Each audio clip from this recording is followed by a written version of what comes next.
अस्सलामुअलैकुम वरहमतुल्लाहि वबरकातुहू। उम्मीद है कि आप सब खैरियत से होंगे। डियर स्टूडेंट्स, आज का हमारा टॉपिक है general sales tax. General sales tax क्या होता है? वो टैक्स जो हम चीज़ों को परचेज़ करते वक्त पे करते हैं उसे हम कहते हैं जनरल सेल्स टैक्स। तो ये हमारी प्रोडक्ट्स के ऊपर ज़रूर लिखा होता है। हमारे प्रोडक्ट के ऊपर प्राइस लिखी होती है 20 + 2 = 22। ये वो प्राइस है जितने में चीज़ बनती है। ये वो प्राइस है जो हम ऐड करते हैं एज अ जीएसटी, यानी ये टैक्स है जो गवर्नमेंट रिसीव करती है। तो टोटल हमें पे करने पड़ते हैं 22 रुपीज़। ये बायर जो चीज़ ख़रीदता है वो सेलर को पे करता है और ये गवर्नमेंट ही इस टैक्स को इम्पोज करती है। किसके हिसाब से? Percentage of the selling price of things. चीज़ की जितनी प्राइस है उस पर परसेंटेज के हिसाब से वो जितनी परसेंटेज निकलेगी फिर उस अमाउंट को ऐड कर देते हैं। जो टैक्स रेट है, जो हमने कहा परसेंटेज है, वो टैक्स रेट है। टैक्स रेट जो है वो डिपेंड करता है प्रोडक्ट्स के ऊपर, ये किस किस्म की प्रोडक्ट्स हैं, यानी exemptions and types of industry. Exemptions वो होती हैं जिनके ऊपर टैक्स लागू नहीं होता, मसलन वीट, गंदम, राइस, पल्सेस, वेजिटेबल, इन पर टैक्स अप्लाई नहीं होता। नेक्स्ट है tax rate varies from 0% to 25%।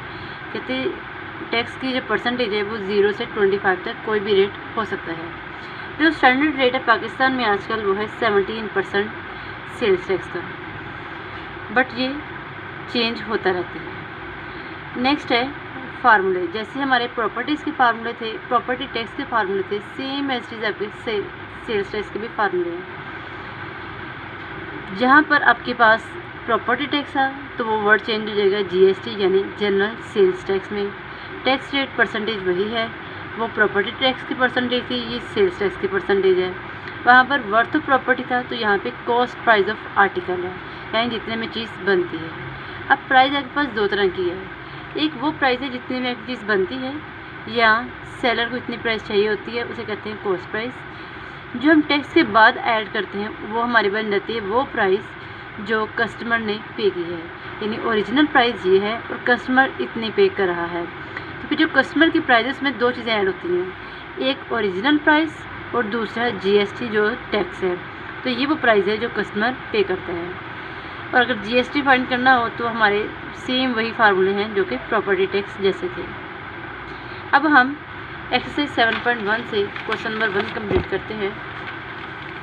Calculate the price that a customer has to pay for each article with 16% general sales tax. Tax rate है हमारे पास 16%। अब 4 आर्टिकल्स दिए हुए हैं, आपने एक की पहले हम फाइंड कर लेते हैं। फुटबॉल की मैं आपको करवा देती हूँ, बाकी आप खुद करेंगे। आपने फाइंड करना है price that a customer has to pay. अब इस बात को हम दो तरह से फाइंड कर सकते हैं।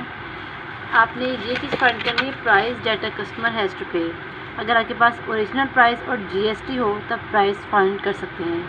आपके पास ओरिजिनल प्राइस तो है 800, जीएसटी 60% रेट भी है बट जीएसटी नहीं है। अगर आप जीएसटी फाइंड कर लें टैक्स रेट और कॉस्ट प्राइस के ज़रिए से देन आप price paid by customer find कर सकते हैं। तो पहले हम इस तरीके से फाइंड कर लेते हैं, फिर मैं आपको दूसरे तरीके से भी फाइंड करवा देती हूँ। टैक्स रेट है, यानी इसके लिए मेरे पास फार्मूला था ओरिजिनल प्राइस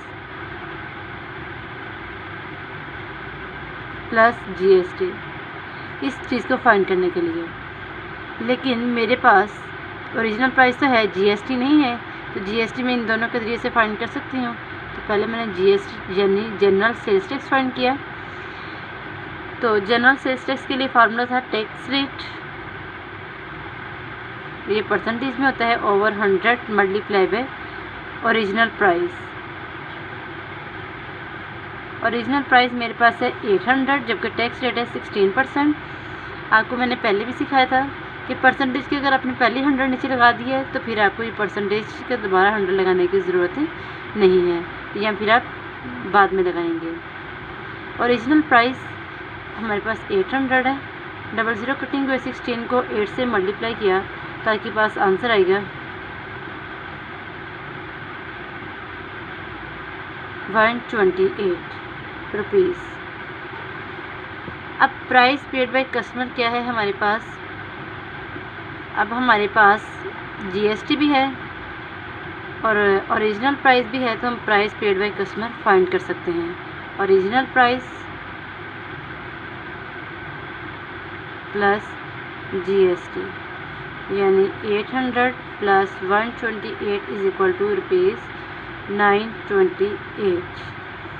ये वो अमाउंट है जो कस्टमर पे करेगा।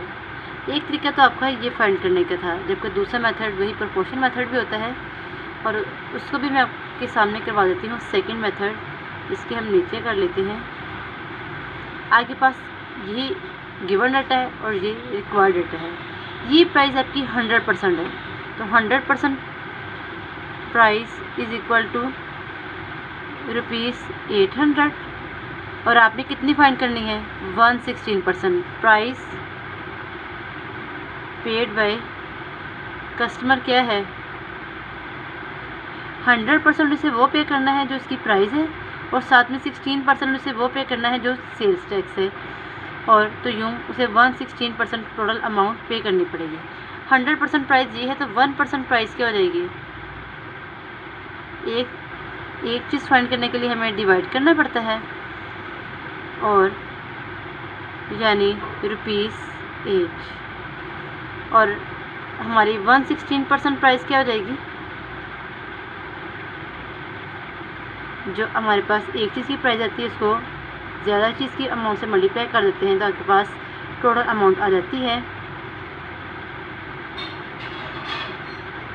928। अब आप देख सकते हैं कि आपके पास दोनों तरीक़ों से सेम आंसर आया है। तो चाहे आप इन फार्मूलाज को मद्देनजर रखते हुए सॉल्व कर लें, चाहे तो आप ऐसे सॉल्व कर लें कि आपके पास अगर 100% ये है तो 116% कैसे होगी, तो यूनिटरी मेथड के ज़रिए से आप 1% पहले फाइंड करेंगे, फिर देन 116%। और थर्ड वन आपका मेथड प्रोपोर्शन मेथड है, तो वो भी आपको बहुत अच्छे से आता है, तो आप उसके ज़रिए से भी कर सकते हैं।